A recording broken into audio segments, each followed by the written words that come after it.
I saw this simple gun tips for writers thing around, and let's see if it's accurate.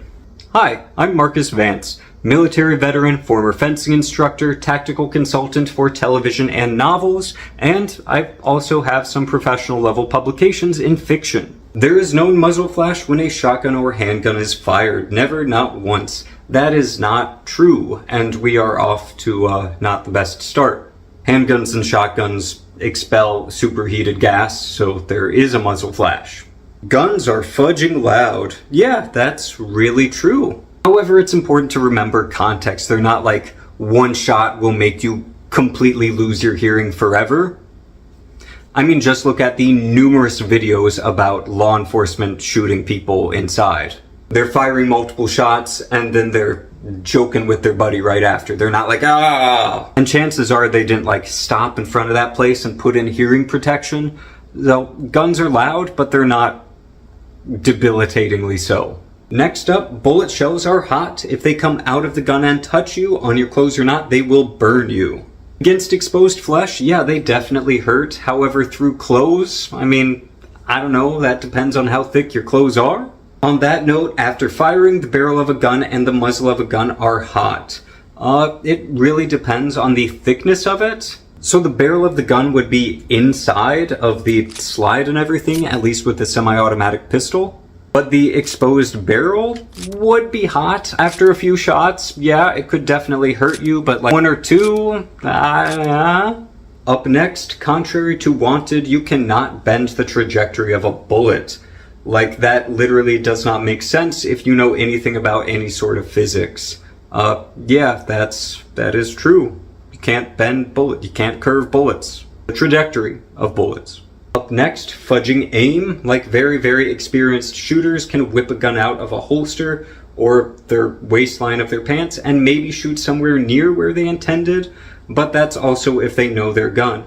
But yeah, there's no instinctual dead shot in the heart. Hence why hunting is hard and why shooters that have been hunting/shooting for 20 to 50 years have a hard time dropping a buck. Now, so this is really interesting because the person here is showing that they know more about hunting. Because in this context, when you're like 50 to 100 yards or more away from an animal and you have to get an ethical shot into a vital organ, yeah, you need to aim and watch your breathing. However, with guns, there's a concept called instinctive shooting, and that's like, I can point at the camera without needing to like, squint. And I can point a gun at the camera without needing to do that at my phone. Because somebody who uses a firearm proficiently kind of has an instinctive knowledge of where it is pointing.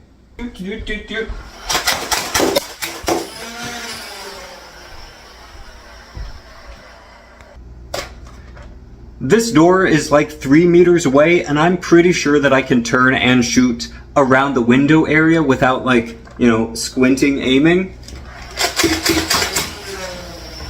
So, yeah.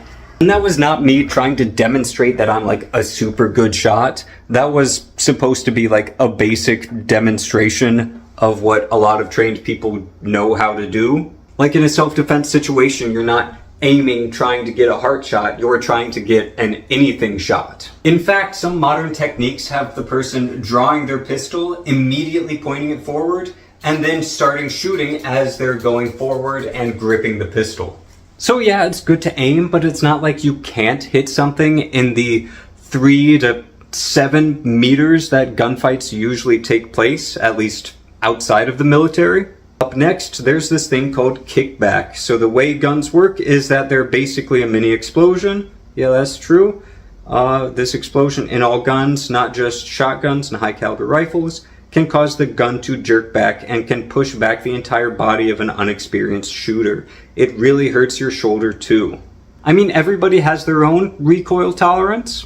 I wouldn't say that they all really hurt your shoulder.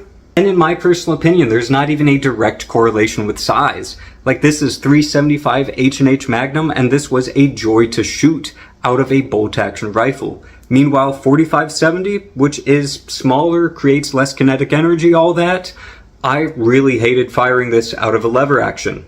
There's this other one that I found with more advice. Please learn the difference between a clip and a magazine. I mean, technically there is a difference. However, people who correct other people on that are really semantic. I personally think that they're pretty much synonymous. I mean, if you say, hand me that clip, and we're in a firefight, I know what you're talking about. And also, what's more, clip has a lot of hard consonants, so it's really recognizable in, like, a firefight. Meanwhile, magazine's kind of a softer word, so it would be a bit harder to discern. It's a suppressor, not a silencer. Hollywood lied to you. I mean, again, they're pretty much synonymous, but yeah, suppressors don't make guns Hollywood level quiet. A lot of times they more make guns hearing safe for people. And the US Marines do use them because it's a lot easier to listen to somebody giving you orders when your ears aren't ringing from gunshots right next to you. So they do help, but if you say suppressor instead of silencer or silencer instead of suppressor, we're gonna know what you're talking about. Your character is not going to fire a weapon and then immediately jam the gun into their waistband. We had this discussion about guns getting hot already. A shot or two might be okay, depending on the exact structure of the gun and your trousers. The next part is getting into a gunshot. Even one that doesn't hit a major organ is still a debilitating injury. I don't mean to demean gunshots. They're not good. However, people have survived 12 shots, textbook center of mass, at least long enough to return fire. And people have obviously survived gunshots in high-stress situations and continued to fight and survived. I'm not saying that they don't hurt, but somebody can theoretically work through that level of pain depending on the person. There are even some accounts of people not realizing that they've been shot, so make of that what you will. In reality, a lot of people react differently to gunshots, and even the same person would probably react differently to getting hit in a different place. And the bottom line is that Hollywood lied to you. I mean, in the past, yeah, definitely, 100% sure, like Arnold Schwarzenegger would need to reload his AK-47. But recently we're seeing more and more realistic fighting with like John Wick and stuff. Obviously not every single movie has factually correct firearms. And if you want factually correct firearms, you could hire me if you're a movie producer watching this video right now. Watching this long video of mine. So I've debunked a lot of writing advice, but I haven't given any. My big point of advice is if you're including firearms or really even swords or anything in your work of fiction, then please research those. I mean, researching for writing is pretty much writing, so that can go towards your daily word count. And chances are some massive nerd will be examining your uses of firearms, so it's better to put in at least a little effort for that. And while looking into basic firearms techniques and maybe models, it's good to consider if you want to go like super vague, you know, just say pistol or handgun, or more specific like the Halo Magnum. And while you'd still need to get some general stuff accurate with the pistol, like, you know, if you're talking about a semi-automatic, then don't have it load like a revolver.